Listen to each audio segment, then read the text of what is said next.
আমার নাম সোনালী। আমার বিয়ে এমন একটা ফ্যামিলিতে হয়েছে যেখানে অনেক ভাই একসঙ্গে থাকত, কিন্তু কেউ কারো বিষয়ে মাথা ঘামাত না, যে যার কাজ নিয়েই থাকত। শ্বশুর বাড়িতে শ্বশুর শাশুড়িও ছিলেন। শাশুড়ি আমাকে মায়ের মতো ভালোবাসতেন। আমার মা এই দুনিয়াতে নেই, তাই আমি শাশুড়ির মধ্যেই আমার মাকে খুঁজে পেয়েছি। আমি তার সাথে ভালো ব্যবহার করতাম। কিন্তু একদিন শ্বশুর শাশুড়ির সাথে এমন একটা কাজ করলেন যা দেখে আমি লজ্জায় মুখ লুকিয়ে ফেললাম, কেননা শ্বশুর শাশুড়ির সাথে আমার মা অনেক দিন আগেই এই পৃথিবী ছেড়ে চলে গেছেন। আমি 7 ভাইয়ের একমাত্র বোন এবং আমার ভাইদের কেউই বিয়ে করেনি, কারণ আমি বাবা মায়ের সবচেয়ে বড় এবং প্রথম সন্তান। আমার বাবা কখনই আমাকে তেমন গুরুত্ব দেননি, তিনি সবসময় তার কাজকেই গুরুত্ব দিতেন। আমি শুধু বাড়ির কাজেই আটকে ছিলাম, কারণ বাবা সহ 5 ভাই কাজ করতে বাইরে যেত, ছোট 2 ভাই বাড়িতেই থাকত, আর আমাকে সবার জন্য রান্না করতে হতো। এদিকে আমার অনেক বয়স হয়ে গেছে, কিন্তু আমার বিয়ে নিয়ে বাবার কোনো চিন্তা ভাবনাই ছিল না। যখন তিনি আমার থেকে 1 বছরের ছোট ভাইয়ের বিয়ে দিতে চাইলেন, তখন আমাদের সমস্ত আত্মীয় স্বজন তাকে বললেন, আগে মেয়ের বিয়ে দাও, তারপরে ছেলের কথা ভেবো। এতে বাবা বললেন, মেয়ে বিয়ে দেওয়ার যৌতুক আমার কাছে নেই, ছেলের ব্যাপার আলাদা, ছেলের বিয়ে ফ্রিতে হবে, উল্টে বুমা নিজের সাথে যৌতুকও নিয়ে আসবে। বাবার কথা শুনে আমি খুব টেনশনে থাকতাম। এখন ধীরে ধীরে আমার বয়স পেরিয়ে যাচ্ছে। কিছুদিন পর ভাইয়ের বউ বাড়িতে এলে এই বাড়িতে থাকা আমার পক্ষে কষ্টকর হয়ে গেল, কারণ সে ঘরের কোনো কাজে হাত লাগাতো না। ঘরের সব কাজ আমাকেই করতে হতো। যদিও আমি আগে থেকেই ঘরের সব কাজ করতাম, কিন্তু এখন যে এসেছে তারও কিছু দায়িত্ব আছে, কিন্তু সে কিছুই করত না, সারাদিন শুধু শুয়েই থাকত। বাড়ির সবাই ভাবত নতুন বউ আসাতে আমি একটু আরাম পেয়েছি। আমি খুব টেনশনে থাকতাম আর মাকে মনে করে কাঁদতে থাকতাম, কারণ মা মারা যাওয়ার পর থেকেই এই বাড়ির সমস্ত দায়িত্ব আমার ঘাড়ে এসে পড়ে, আর আমিও ভাইদের নিয়ে খুব টেনশনে থাকতাম। কিন্তু যখন বুঝলাম এই বাড়ির কেউ আমার কথা চিন্তা করে না, তখন ভাবলাম আমারও কারো কথা চিন্তা করার কোনো দরকার নেই। আমি দেখতে সাধারণ, আর বয়স এখন প্রায় 3-0 বছর। আমার বয়সী সব মেয়ে বিবাহিত এবং তাদের 2-3টা করে সন্তানও আছে, আর আমি, যার বিয়ে হচ্ছে না। একদিন আমার কাকা বাড়িতে এসে বাবাকে অনেক করে বুঝিয়ে বললেন, আগে মেয়ের বিয়ে দিয়ে তারপর অন্য কিছু ভাবো। বাবার অনেক বয়স হয়ে গেছে, কিন্তু তিনি এখনও শুধু টাকার পিছনেই ছুটতেন, কখনোই সন্তানদের প্রতি ধ্যান দেননি। আর টাকাও তিনি শুধু নিজের এবং ছেলেদের জন্যই কামাতেন। যা ইনকাম করতেন তা দিয়ে নিজের এবং ছেলেদের ইচ্ছাই পূরণ করতেন। আমার দিকে কখনই ধ্যান দেননি। আমি শুধু এই বাড়িতে চাকরানি হয়ে রয়েছি। আমার কাকা ও মামার পীড়াপিড়িতে বাবা আমার বিয়ে দিতে রাজি হলেন। কাকা নিজেই সম্বন্ধটা নিয়ে এসেছিলেন। আমি এটা ভেবে খুশি ছিলাম যে যাক, শেষ পর্যন্ত আমার বিয়ে হচ্ছে, আর আমি এই বাড়ি ছেড়ে নিজের বাড়িতে যাচ্ছি। আমার স্বপ্ন ছিল বিয়ে যেখানেই হোক না কেন সেই ফ্যামিলি যেন ছোট হয়। কিন্তু যখন আমি ছেলেকে দেখি এবং তাদের ফ্যামিলির কথা জানতে পারি, তখন আমার মন খারাপ হয়ে যায়। যে ছেলেটির সাথে আমার বিয়ে হতে যাচ্ছে সে খুবই কালো, এবং তাদের ফ্যামিলিও আমাদের ফ্যামিলির মতোই অনেক বড়। তারা 6 ভাই এবং 2 বোন। বোন 2জন বিবাহিত এবং সব ভাইয়েরা তাদের স্ত্রীদের নিয়ে আলাদা থাকে। এদিকে ছেলেটি তার বাবা মায়ের সাথে থাকে। ছেলেটির একটাই গুণ যে সে অনেক টাকা ইনকাম করে এবং তাদের বাড়িও অনেক বড়। শোনা যায় সব ভাই তাদের নিজ নিজ ভাগ নিয়ে আলাদা হয়ে গেছে। ছেলেটি কুচকুচে কালো বলে তার বিয়ে হচ্ছিল না, তাই কাকা আমার জন্য এই সম্বন্ধ এনেছিলেন। এদিকে আমার বাবার তো আমাকে বিয়ে দেওয়ার কোনো ইচ্ছাই ছিল না, আর আমার সম্বন্ধ আসত না, কারণ আমারও বয়স বেশি। ছেলের পরিবার যেহেতু যৌতুক চায় না, তাই বাবা এই সম্বন্ধে রাজি হন। ছেলেটির মা এসে আমাকে একটা সোনার আংটি পরিয়ে দিল। আমি খুশি যে যাক, শেষ পর্যন্ত আমার বিয়ে হতে যাচ্ছে, আর তাও এমন একটা পরিবারে যেখানে ছেলের ইনকাম অনেক বেশি। চেহারা দিয়ে কি হবে, একজন মানুষের আয় ভালো হলেই হল। আমি এমন একজন জীবনসঙ্গী চাই যে আমাকে সম্মান করবে, ভালোবাসবে এবং আমাকে বিশ্বাস করবে। আমার বাবা সেই ছেলের সাথেই আমার বিয়ে দিলেন। শ্বশুরবাড়ি আমাদের বাড়ি থেকে অনেক দূরে। আমার বাবা বা ভাই কেউই ছেলের বাড়িতে গিয়ে তাদের বাড়ি দেখেনি, তারা তো আমাকে বিদায় করতে পারলেই বাঁচে। কিন্তু কাকার উপর আমার অনেক ভরসা ছিল, কারণ তিনি এই সম্বন্ধ এনেছিলেন। কিন্তু দুঃখের বিষয় আমার ভরসা ভুল প্রমাণিত হয়। আমি শ্বশুরবাড়িতে এসে দেখলাম বাড়ি খুব বড়, কিন্তু পরিবারের সবাই আলাদা না, বরং একই বাড়িতে থাকে। বিয়ের পর কয়েকদিন ভাবলাম যে তারা অতিথি, কয়েকদিন পরে চলে যাবে, কিন্তু সবাই বাড়িতে আছে, কেউই যাওয়ার নাম নিচ্ছে না। আমার স্বামী ছাড়াও তার আরও 6 ভাই এবং তাদের 6 জনের বউ এবং ছেলে মেয়ে ছিল। প্রথম দিকে স্বামীর সাথে দিনগুলি খুব ভালোই চলছিল, কিন্তু কিছু দিন পরে তিনি কাজের জন্য শহরের বাইরে চলে যান। এখানে থাকতে তিনি আমার যত্ন নিতেন, এবং আমার শাশুড়িও খুব ভালো মহিলা। আমার সমস্ত জায়রা তাদের ঘরেই থাকত, তারা ঘুমানো আর মেকআপ করার বাইরের সময় পান না। আমি কেবল 2-3 দিন আরামের সুযোগ পেয়েছিলাম, তারপর থেকেই এই বাড়ির সব দায়িত্ব আমাকে নিতে হয়। যদিও চাকর-বাকর ছিল আর তারা সবাই সততার সাথে কাজও করত, কিন্তু আমি এত বড় দায়িত্বে চাকরদের ভরসা করতে পারিনি, তাই তাদের দেখাশোনা করা আমার দায়িত্ব ছিল। আমার শাশুড়ি আমার দায়িত্বে খুব খুশি ছিলেন। এত মানুষ থাকা সত্ত্বেও এই বাড়িতে সব সময় নীরবতা থাকত, কারণ কেউ ঘর থেকে বেরি হতো না। স্বামী শহরে যাওয়ার পর থেকে আমাকে একাই ঘরে ঘুমাতে হয়। আমার স্বামী খুব ভালো ছিলেন, বিয়ের প্রথম রাত থেকেই তিনি আমার সাথে খুব ভালো ব্যবহার করতেন। এমন স্বামী পেয়ে আমি খুব খুশি। যখন আমার রুমে একা ঘুমাতাম তখন মাঝরাতে আমার মনে হতো যেন কারো চিৎকার আর হাঁটার আওয়াজ শুনতে পাচ্ছি, তাই আমার মনে হতো এই বাড়িতে ভূত আছে। দিনের বেলায় এই বাড়ির সবাই ঘরের ভিতরেই থাকত, তাহলে রাতে এই বাড়িতে কে হেঁটে বেড়ায়? আমার খুব ভয় করত। এখন তো প্রতিদিন এমন হতে থাকলো যে আমি কারো হাঁটার এবং চিৎকারের আওয়াজ শুনতাম। আমি ভয়ে আমার ঘরের দরজা ভালো করে আটকে শুয়ে শুয়ে ভাবলাম আমি এই বিষয়ে কাউকে জিজ্ঞেস করব যে রাতে এই বাড়িতে কি হয়। পরের দিন যখন শাশুড়িকে জিজ্ঞাসা করলাম, তিনি আমার প্রশ্নে একটু ঘাবড়ে গেলেন এবং ঘুরিয়ে পেঁচিয়ে উত্তর দিলেন যে এই বাড়িটা অনেক বড়, বাড়িতে অনেক লোক থাকে, কেউ না কেউ হয়তো রাতে ঘুম থেকে ওঠে বা কারো বাচ্চা হয়তো কাঁদে আর তোমার মনে হয় কেউ চিৎকার করছে। আমি মনে মনে ঠিক করলাম যে যাই হোক না কেন, কেউ তো আমার ক্ষতি করছে না, তাই আমি আমার সংসারে মন দেই। আমার এসব নিয়ে চিন্তা করার কোনো দরকার নেই। এই বাড়ির চির নির্বতায় আমি খুব বিরক্ত। প্রত্যেকেই নিজের নিজের কাজে ব্যস্ত। মাঝে মাঝে স্বামীর সাথে ফোনে কথা বলতাম। একদিন রাতে আবার শুনতে পেলাম কেউ যেন খুব জোরে জোরে চিৎকার করছে। আজ সাহস করে উঠে দেখতে চাইলাম কে জোরে জোরে চিৎকার করে আর কে সে যে এত রাতে ঘুরে বেড়ায়। বেরিয়ে দেখলাম আমার শ্বশুর ফোনে কারো সাথে জোরে জেরে কথা বলছে। শ্বশুর প্রায় ফোনে এত জোরে কথা বলতো যে সারা বাড়িতে তারই কণ্ঠস্বর প্রতিধ্বনিত হত। ছোটখাটো বিষয়ে রাগ করা, ঝগড়া করা, নিজের মর্জি খাটানো এবং ফোনে দীর্ঘক্ষণ গল্প করা, এসবই আমার শ্বশুরের কাজ, কারণ তিনি কোনো কাজ করতেন না আর সারাদিন বাড়িতেই থাকেন। শুনেছি শ্বশুরের খুব রাগ, তাই সবাই তাকে খুব ভয় পায়, এমনকি আমার শাশুড়িও তাকে ভয় পেত। শ্বশুরের ব্যবহার বাড়ির কারো সাথেই ভালো ছিল না। তিনি কারো কথা শুনতেন না, যা মনে হতো তাই করতেন। বর্তমানে দিনগুলো এভাবেই কেটে যাচ্ছিল। প্রতিরাতে দেখতাম মাঝরাতে যে লোকটি হেঁটে বেড়াচ্ছে সে আর কেউ নয়, আমার শ্বশুর। তিনি রাতে কারো না কারো সাথে ফোনে কথা বলতেন। মাঝে মাঝে রাতে আমি ভয় পেতাম, কারণ তিনি শাশুড়ির সাথে মারপিট করতেন, শাশুড়ির সাথে সব সময় খারাপ ব্যবহার করতেন, বুকে পায়ের জুতো মনে করতেন। আমার বিয়ের প্রথম দিকে এমন কিছুই ছিল না, কিন্তু আমার স্বামী চলে যাওয়ার পরেই জানি না তার কি হয়েছে। শাশুড়িকে তিনি প্রতিদিন মারতেন আর শাশুড়ি জোরে জোরে চিৎকার করতেন, কিন্তু শ্বশুর থামতেন না। এখন আমি প্রতি রাতে তাদের ঝগড়া কান লাগিয়ে শুনতে শুরু করি, কারণ স্বামী স্ত্রীর মধ্যে কি নিয়ে এত ঝগড়া হয় আর শাশুড়ি কি এমন ভুল করেছেন যার জন্য শ্বশুর তাকে মারধর করেন। কিছুদিন পর আমার স্বামী 2-3 দিনের জন্য বাড়িতে আমার সঙ্গে সময় কাটাতে আসেন। আমি স্বামীর আশায় খুব খুশি হয়েছি, কিন্তু অবাক হয়েছি যে যেদিন থেকে আমার স্বামী বাড়িতে এসেছে সেদিন থেকে শ্বশুর শাশুড়ির গায়ে হাত তোলা বন্ধ করে দিয়েছেন। এটা আমি আগেও লক্ষ্য করেছি যে আমার স্বামী যখন বাড়িতে থাকেন তখন আমার শ্বশুর শাশুড়ির গায়ে হাত তোলেন না। বাড়ির সবাই একসাথে বসে খাবার খায় এবং একে অপরের সাথে সময় কাটায়। স্বামীর আশাতে বাড়িটা একেবারেই বদলে গেল। একদিন আমার স্বামী আমাকে বললেন, ভালো করে রেডি হয়ে চলো বাইরে কোথাও ঘুরতে যাই। আমি রেডি হয়ে স্বামীর সাথে বেরিয়ে পড়লাম। আমার স্বামী আমাকে একটা খুব বড় রেস্তোরাঁয় নিয়ে গেল। সেখানে দুজনে একসাথে বসে খাবার খেলাম। আমার স্বামী আমার দিকে তাকিয়ে জিজ্ঞেস করলেন, কি হয়েছে, তোমার মুড ঠিক নেই মনে হচ্ছে, তুমি ঠিকমতো খাচ্ছ না কেন? এই সময়ে স্বামীকে এসব কথা বলা ঠিক হবে কি? কারণ আমি শাশুড়ি এবং বাড়ির পরিবেশে নিয়ে খুব টেনশনে ছিলাম। তাই আমি স্বামীকে সবকিছু বলবো কিনা ভাবছিলাম, কারণ বিয়ের পর এই প্রথম একসঙ্গে সময় কাটাতে ঘরের বাইরে এসেছি। আমি এসব কথা বলে স্বামীকে বিরক্ত করতে চাই না, আবার ভাবছি এসব না বললে এটার সমাধান হবে কিভাবে। তাই সাহস করে স্বামীকে জিজ্ঞেস করলাম, তোমার বাবা রাতে মায়ের গায়ে হাত তোলেন কেন?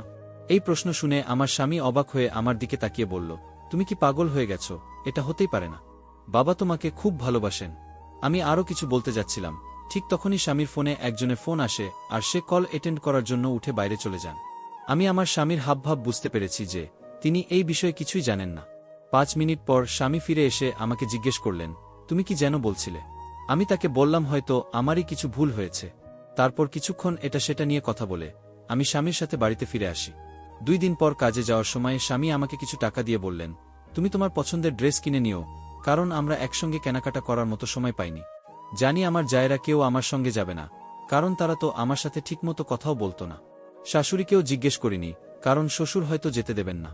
তাই একজন কাজের মেয়ে রীতাকে জিজ্ঞেস করলাম, তুমি কি আমার সাথে বাজারে যাবে? সে সাথে সাথে বাজারে যেতে রাজি হলো। এই বাড়িতে কারো কাছ থেকে অনুমতি নিতে হয়নি, কারণ এই বাড়িতে কেউ কারো খোঁজ নেয় না।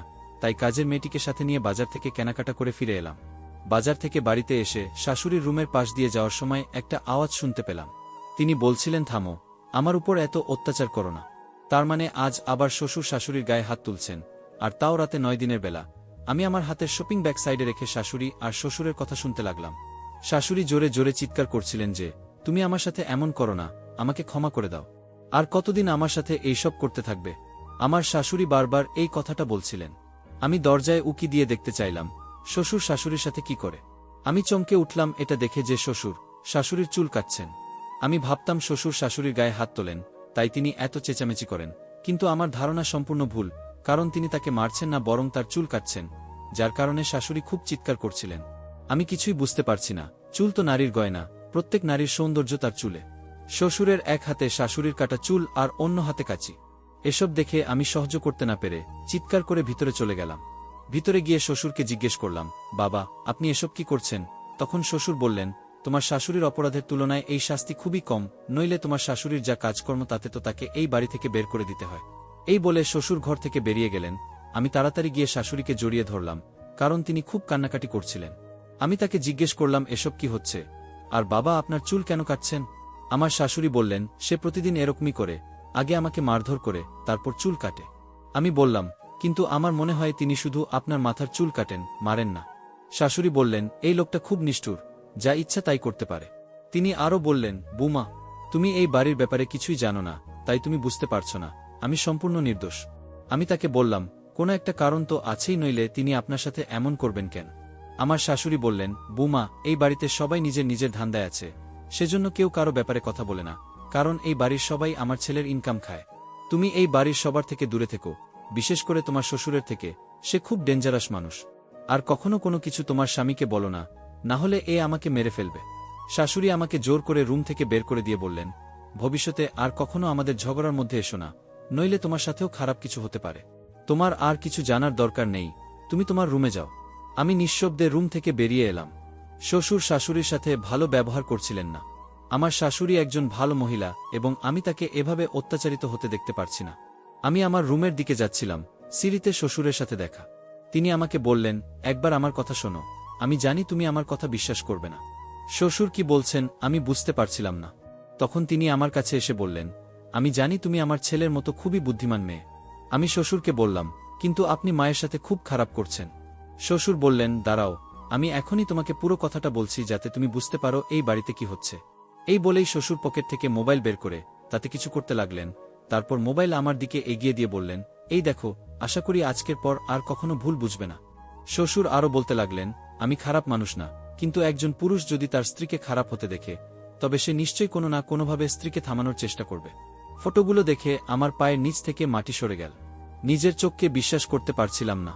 আমি ছবিগুলো দেখতে শুরু করছিলাম, এমন সময় হঠাৎ শাশুড়ি এসে আমার হাত থেকে মোবাইলটা ছিনিয়ে নিজের কাছে রাখলেন আর আমাকে বললেন, তুমি এখনো তোমার রুমে যাওনি। আমি শাশুড়িকে কিছু বলার আগেই তিনি বললেন, তুমি কিছুই জানো না আর বুঝবেও না, যাও তুমি তোমার রুমে যাও, আর আমাদের দুজনের মধ্যে পড়ার দরকার নেই। এই বলে শাশুড়ি চলে গেলে আমিও রুমে ফিরে এলাম। রাতের বেলা আবারও সেই চিৎকারের আওয়াজ ভেসে ভেসে আসছিল। শাশুড়ির চুল অনেক লম্বা ছিল, শ্বশুর তার চুল কেটে কেটে অর্ধেক করে দিয়েছেন, তাই শাশুড়ি সারাক্ষণ মাথায় ঘোমটা দিয়ে চলাফেরা করতেন। স্বামী বাড়িতে এলে বাড়ির পরিবেশ খুব ভালো হয়ে যেত, আর বাড়ি থেকে যাওয়ার সাথে সাথে আবার খারাপ হয়ে যেত। আমি স্বামীকে সবকিছু বলার চেষ্টা করব ভাবছি, কিন্তু শাশুড়ি আমাকে খুব করে নিষেধ করে বললেন যে, তুমি তোমার স্বামীকে কিছু বললে ভালো হবে না, আমি তোমাকে এই বাড়ি থেকে বের করে দেব। আমি খুব টেনশনে থাকতে লাগলাম, বুঝতে পারছি না এই বাড়িতে কি হচ্ছে। এসব টেনশন আর চিৎকারের শব্দে ঘুমাতে পারতাম না, সারা রাত জেগে কাটিয়ে দিতাম। শাশুড়ি আমার স্বামীর মা, এবং তিনি আমাকে খুব ভালোবাসতেন, কারণ তিনি কখনো আমার সাথে খারাপ ব্যবহার করেননি। আমি আমার মনকে বোঝানোর অনেক চেষ্টা করেও বোঝাতে পারছি না শাশুড়ি এমন হতে পারেন। পরের দিন আমি এই দেখে হতবাক হয়ে গেলাম যে শ্বশুর আমার এবং শাশুড়ির সাথে খুব ভালো ব্যবহার করছেন। হয়তো শ্বশুর বুঝতে পেরেছেন যে নারীর গায়ে হাত তোলা উচিত না। আজকে আমি তাদের মধ্যের ভালোবাসা দেখে খুশি হলাম। যাক, এটা ভালো, একে অপরকে ভালোবাসা খুব জরুরি।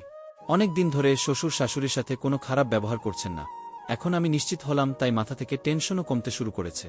দিনগুলো ভালোই কাটছিল। একদিন রাত প্রায় 9টা, আমি রুমে বসে টিভি দেখছিলাম। তখন শ্বশুর আমার রুমে এলে তাকে দেখে তাড়াতাড়ি মাথায় কাপড় দিয়ে তাকে জিজ্ঞেস করলাম, বাবা, কিছু কি বলবেন?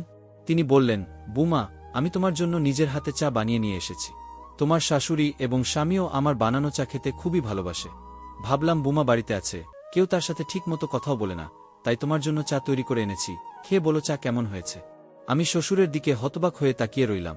শ্বশুরের কি হয়েছে কে জানে, তিনি শাশুড়ি এবং আমার সাথে খুব সুন্দর ব্যবহার করতে শুরু করেছেন। আমি তার হাত থেকে চায়ের কাপটি নিয়ে তাকে বললাম, ধন্যবাদ বাবা। আমি শ্বশুরকে বললাম, চা এখনো গরম, আর আমি এত গরম চা খাই না, ঠান্ডা হলেই খেয়ে নেব। শ্বশুর বললেন, না বুমা, আমার সামনেই খাও, তোমার মুখ থেকে আমার চায়ের প্রশংসা শুনতে চাই। আমি বললাম, বাবা, আমি এইমাত্র 2-3 গ্লাস জল খেয়েছি, তাই পেটটা ভর্তি হয়ে আছে। আপনি একটু পরে এলেই দেখতে পাবেন আমি চা খেয়ে নিয়েছি, আর আমি এখনই আপনার চায়ের প্রশংসা করে দিচ্ছি। চা ভালো হোক না হোক, আপনি আমার বাবার সমান, এবং কোনো মেয়েই তার বাবার দেওয়া কোনো কিছুকে খারাপ বলে না। আমার শ্বশুর মুচকি হেসে বললেন, ঠিক আছে। আমার মাথায় হাত দিয়ে বললেন, বেঁচে থাকো মা। আমি যাচ্ছি, তুমি অবশ্যই খেয়ে নিও। আমি মাথা নেড়ে হ্যাঁ বললাম।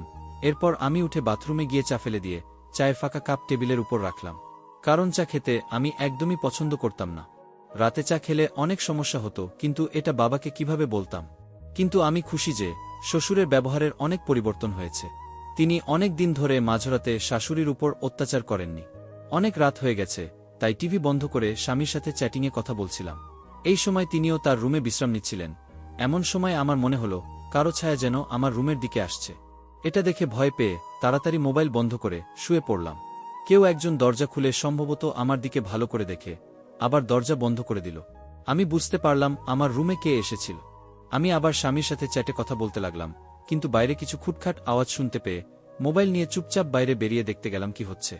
দেখলাম শ্বশুর শাশুড়ির মুখে হাত চাপা দিয়ে তাকে কোথায় একটা নিয়ে যাচ্ছেন। আমি তাদের অনুসরণ করে অবাক হয়ে দেখলাম এই বাড়িতে একটা বেসমেন্ট আছে, যেটার ব্যাপারে আমি কিছুই জানতাম না। তিনি জোর করে শাশুড়িকে বেসমেন্টের ভিতর টেনে নিয়ে গেলেন, আর আমিও চুপচাপ তাদের পিছু নিলাম।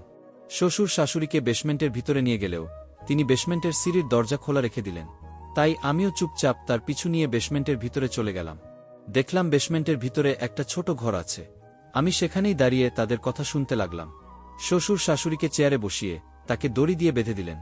বেসমেন্টে অন্য কেউ আগে থেকেই ছিল। শ্বশুর তার সাথেও কথা বলছিলেন। তারপর শ্বশুর শাশুড়িকে যা যা বললেন তা শুনে আমি হতভম্ব হয়ে গেলাম। শ্বশুর বললেন, এই বাড়িতে তোমার যা কিছু সম্পদ আছে সব তোমার একমাত্র ছেলের হবে, তাই আমি চাই তুমি সবকিছু আমার নামে করে দাও। আমি এত বছর ধরে এই দিনের অপেক্ষায় ছিলাম, তাড়াতাড়ি সই করে দাও, না হলে আজ আমি তোমাকে মেরে এখানে পুঁতে দেব, এবং সবাইকে বলবো যে তুমি তোমার প্রেমিকের সাথে পালিয়ে গেছ। এখন তাড়াতাড়ি এই কাগজপত্রে সই করো, যাতে তোমার ছেলের সমস্ত সম্পত্তি আমার নামে হয়ে যায়। শাশুড়ি বললেন, আমি মরে যাব, তবু সই করব না। এই সব আমার ছেলের কষ্টের টাকা। তুমি কি চাও যে আমি তোমাকে আর তোমার জার ছেলেদের আমার ছেলের এসব কষ্টার্জিত টাকা দিয়ে দেব? তোমার ভাগ্য ভালো যে এত বছর ধরে আমি ছেলের কাছ থেকে তোমার সম্পর্কে এই সত্যটা লুকিয়ে রেখেছি, আর এখন আমাকে আমার পুত্রবধূর কাছ থেকেও এই সত্যটি লুকাতে হচ্ছে। শ্বশুর শাশুড়ির মুখে জোরে থাপ্পড় মেরে বললেন, আজ আমি তার চায়ে ঘুমের ওষুধ মিশিয়ে তাকে অজ্ঞান করে দিয়েছি, সে কিছুই জানবে না। সকালে যখন সে চোখ খুলবে তখন সে জানতে পারবে তার শাশুড়ি তার প্রেমিকার সাথে পালিয়ে গেছে। আমি তাকে যে ছবি দেখিয়েছিলাম সেগুলি সে বিশ্বাস করেছে। আসলে সেদিন শ্বশুর তার মোবাইলে যে ছবিগুলো দেখিয়েছিলেন সেগুলো আমার শাশুড়ির ছবি, যেগুলো খুবই অশ্লীলভাবে তোলা, এবং শ্বশুর অন্য পুরুষের সাথে আমার শাশুড়ির সেই ছবিগুলো এডিট করেছিলেন। যদিও সেই ছবিগুলো শ্বশুর শাশুড়ির সাথে নিজের মোবাইল দিয়ে তুলেছিলেন। আমার স্বামী শাশুড়ির প্রথম পক্ষের একমাত্র ছেলে। এই শ্বশুরের সাথে যখন শাশুড়ির বিয়ে হয় তখন তিনি বিধবা ছিলেন। যে লোকটির সাথে শাশুড়ির প্রথম বিয়ে হয়েছিল তিনি খুব ধনী ছিলেন। মৃত্যুর আগে তিনি তার সমস্ত সম্পত্তি তার ভবিষ্যৎ সন্তানকে লিখে দিয়েছিলেন, কারণ যখন শাশুড়ির প্রথম স্বামী মারা যায় তখন তিনি গর্ভবতী ছিলেন। পরে শাশুড়ির বাবা মা তাকে এই লোভী লোকের সাথে বিয়ে দেয়, যার আগে থেকেই অনেক সন্তান ছিল। প্রথম স্বামীর সমস্ত সম্পত্তি শাশুড়ির হাতে ছিল। এই কারণে শাশুড়ি তার একমাত্র ছেলেকে অনেক দূর অবধি পড়াশোনা করিয়ে তাকে তার স্বামীর ব্যবসা আবার শুরু করতে উৎসাহিত করেন। আর এদিকে আমার স্বামীর অনুপস্থিতিতে শাশুড়ির দ্বিতীয় স্বামীর সন্তানেরা তার সম্পত্তি ভোগ করে। আমার স্বামী জানত না যে এটা তার সৎ পিতা। শাশুড়ি তার কাছ থেকে এই কথাটি লুকিয়ে রেখেছিলেন। আর আমার স্বামী চোখ খোলার পর থেকে শ্বশুরকেই তার বাবা হিসাবে জানে। কিন্তু আমার স্বামী যুবক হয়ে তার বাবার ব্যবসা শুরু করেন এবং ব্যবসার প্রচুর অর্থ উপার্জন করেন। তখন শ্বশুরের এই বিষয়টি পছন্দ হয়নি, কারণ তার সন্তানদের কেউই আমার স্বামীর সাথে প্রতিদ্বন্দ্বিতা করার মতো যোগ্য ছিল না। শাশুড়ির প্রথম স্বামীর আয়ে তারা খেয়ে পড়ে বেঁচেছিল, আর আমার স্বামীর সক্ষম হওয়ার পরেও যা কিছু উপার্জন করেছেন তিনি তার মাকেই দিয়েছিলেন। আমার শ্বশুর এখন এই সমস্ত সম্পত্তি তার নামে করতে চেয়েছিলেন, এবং শাশুড়িকে তার সমস্ত সম্পত্তি দেওয়ার জন্য অনেকক্ষণ ধরে ব্ল্যাকমেল করে আসছিলেন। আমার স্বামীর সামনে শ্বশুর খুব ভালো মানুষ সেজে থাকতেন, কারণ তিনি চাইতেন যেন কোনোভাবেই আমার স্বামী জানতে না পারেন যে তিনি আমার শাশুড়ির দ্বিতীয় স্বামী, এবং তার সন্তানরা আমার শাশুড়ির নয়, আমার শ্বশুরের প্রথম স্ত্রীর। তাহলে আমার স্বামী কখনই তাদের এই বাড়িতে সহ্য করবে না, আর আমার স্বামীর মন যে কোনো সময় বদলে যেতে পারে এবং তাদের বাড়ি থেকে তাড়িয়ে দিতে পারে। এখন শ্বশুর শাশুড়িকে মারধর করার পরে কাগজে সই করিয়ে তাকে মেরে ফেলতে চাইছিলেন। আর তার মৃত্যুর পরে সবাইকে বলতেন যে শাশুড়ির অন্য কারো সাথে সম্পর্ক ছিল, তাই তিনি তার প্রেমিকের সাথে পালিয়ে গিয়েছেন। ঘরের ভিতরে শ্বশুর আর তার দুই ছেলে ছিল, যারা আমার স্বামীর সমস্ত সম্পদ দখল করতে চেয়েছিল। আমার শ্বশুর সেজন্যই শাশুড়ির চুল কাটতেন, কারণ চুল নারীর গহনা। তারা ভেবেছিলেন যদি প্রতিদিন চুল কেটে দেন আর তাকে মারধর করেন তাহলে তিনি ভয় পেয়ে তার সমস্ত সম্পত্তি দিয়ে দেবেন। কিন্তু সেরকম কিছুই হয়নি। শাশুড়ির সহ্য ক্ষমতাকে ধন্যবাদ জানাই, যিনি এত বছর ধরে এইসব সহ্য করে চলেছেন, কিন্তু তিনি তার ছেলের সম্পত্তি অন্য কারো হাতে তুলে দেননি। আমি শাশুড়ির উপর এত অত্যাচার সহ্য করতে পারিনি। তাই আমি তাড়াতাড়ি আমার স্বামীকে ফোনে সমস্ত ঘটনা বললাম। আমার স্বামী বললেন যে, আমি আমার এক বন্ধুকে পাঠাচ্ছি, তুমি তার সাহায্য নাও, আর আমি এখনই বাড়ি যাওয়ার জন্য বেরিয়ে পড়ছি।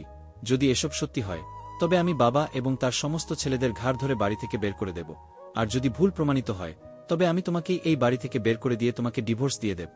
আমি আমার স্বামীকে বললাম, তোমার বন্ধুকে তাড়াতাড়ি পাঠাও, বাকি সবকিছুতেই আমি রাজি। আধ ঘন্টা পরে দেখলাম আমার স্বামীর বন্ধু এসে পড়েছে। সে আমার স্বামীর বন্ধু ছাড়াও একজন পুলিশ অফিসার ছিলেন। আমি স্বামীর বন্ধুকে বেসমেন্টে নিয়ে গেলে তিনি নিজের চোখে সবকিছু দেখলেন যে আমার শ্বশুর আর তার ছেলেরা শাশুড়িকে সই করানোর জন্য মেরে যাচ্ছিলেন। আমার স্বামীর বন্ধু শ্বশুর ও তার 2 ছেলেকে আটক করে থানায় নিয়ে যান। সকালে আমার স্বামীও বাড়িতে এসে পৌঁছান, কারণ তার বন্ধু তাকে ফোন করে সব বলেছিল। ফলে তার কাছে পুরো সত্যটা প্রকাশ পেয়ে যায়। তাই তিনি তার বাবা এবং ছেলেদের বিরুদ্ধে কেস করেন এবং শাশুড়িও আদালতে সাক্ষ্য দেন। আদালতের রায় আমাদের পক্ষে যায়। এরপর আমার ভাসুর এবং যারা এ বাড়িতে থাকতেন তারা সবাই আমাদের বাড়ি ছেড়ে চলে যায়। এখন এই বড় বাড়িতে আমরা খুব সুখেই আছি। আমার স্বামী সিদ্ধান্ত নেয় যে সে কখনই এই বাড়ি ছেড়ে যাবে না। এখন সে আমাদের সাথে বাড়িতে থেকেই কাজ করেন। মাঝে মাঝে সম্পদের লোভ কিছু মানুষ এতটা নিচে নামিয়ে দেয় যে তারা সম্পর্কের মূল্য দিতেও ভুলে যায়। আমি আপনাদের সকলকে অনুরোধ করতে চাই, আপনারা সম্পর্কের মূল্য দিতে শিখুন। আজ আমাদের সাথে যে বা যারা আছেন, আমরা যদি তাদের সাথে খারাপ কিছু করি তবে তাদের মনে ভুল ধারণার সৃষ্টি হবে, আর তারা কেউ আমাদের দিকে ভুল করেও ফিরে তাকাবে না। তাই একজন ভালো মানুষ হন, কোনটা ভালো তা বুঝতে শিখুন এবং যে ভালো তার সাথে ভালো ব্যবহার করুন, আর যে খারাপ তার খারাপ দিকটা দূর করার চেষ্টা করুন। আমার শ্বশুর শাশুড়ির কাছে অনেকবার ক্ষমা চেয়েছিলেন, কিন্তু বোধহয় তিনি ক্ষমার যোগ্য ছিলেন না, কারণ তিনি খুব বড় ভুল করতে যাচ্ছিলেন। তিনি আমার শাশুড়িকে মেরে ফেলতে চাইছিলেন। আমি যদি তাদেরকে ঘটনাস্থল না দেখতাম তাহলে হয়তো এই রহস্য আমার শাশুড়ির সাথেই বিলুপ্ত হয়ে যেত। বন্ধুরা, আমাদের এই গল্পটি যদি ভালো লেগে থাকে লাইক, কমেন্ট, শেয়ার ও সাবস্ক্রাইব করে আমাদের পাশেই থাকবেন। ধন্যবাদ সবাইকে, ভালো থাকবেন।